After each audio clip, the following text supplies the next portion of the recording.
ہر کوئی آکھے تے میں بھی آکھاں مرنا اس مرنے نو میں کی آکھاں جس مرنے میں میل نہ ہو. ایک میل ہوتا ہے ایک میل ہوتا ہے.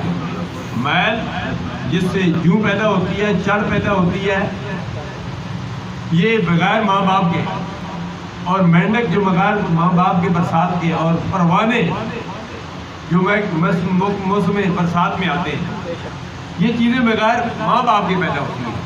چار چیزیں مفتی احمد جان خان صاحب علیہ رحمۃ لکھتے ہیں تفسیر میں, یہ چار چیزیں بغیر ماں باپ کے. حضرت آدم علیہ السلام حضرت حوا علیہ السلام بھی بغیر ماں باپ کے. یہ اللہ کی قدرت ہے. اور حضرت عیسیٰ علیہ السلام بھی بغیر باپ کے دنیا میں تشریف لائے. یہ اللہ کی قدرت ہے. ہم سارے دنیا میں آئے وہاں باپ کے ذریعے سے آئے. یہ اللہ کا قانون ہے. ایک اللہ کی قدرت ہوتی ہے, ایک اللہ کا قانون ہوتا ہے. جو اللہ کی قدرت سے آئے وہ بھی اللہ کی مرضی سے آئے, اور جو اللہ کے قانون کے تحت آئے وہ بھی اللہ کی مرضی سے آئے. جو قدرت سے آئے جانا انہوں نے بھی ہے, جو قانون کے ساتھ آئے وہ انہوں نے بھی جانا. اللہ فرماتا ہے انک میت وانہم میتون. سبحان اللہ سبحان اللہ. میرے پیارے حبیب صلی اللہ علیہ وسلم, آپ نے بھی اس دنیا فانی کو چھوڑ کر چلے جانا ہے, سبحان اللہ. اور انہوں نے بھی مرنا ہے. لفظ میت آتے ہیں دونوں پڑھے لکھے حضرات. الحمدللہ بلال ازاری صاحب موجود ہیں, ابھی دعا بھی وہ کہتے ہیں ہو چکا ہے. میں یہ بات آخری ختم کرتا ہوں.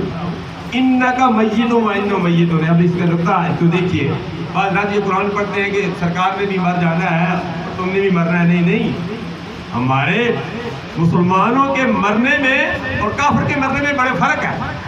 یہاں عربی کے گرامر کے اعتبار سے انکا میت وانہم میتون, واو عاطفہ ہے, اور عاطفہ اس چیز کا اظہار کرتی ہے کہ پچھلا جملہ الگ لوگوں کے لیے ہے, اگلا جملہ الگ لوگوں کے لیے ہے.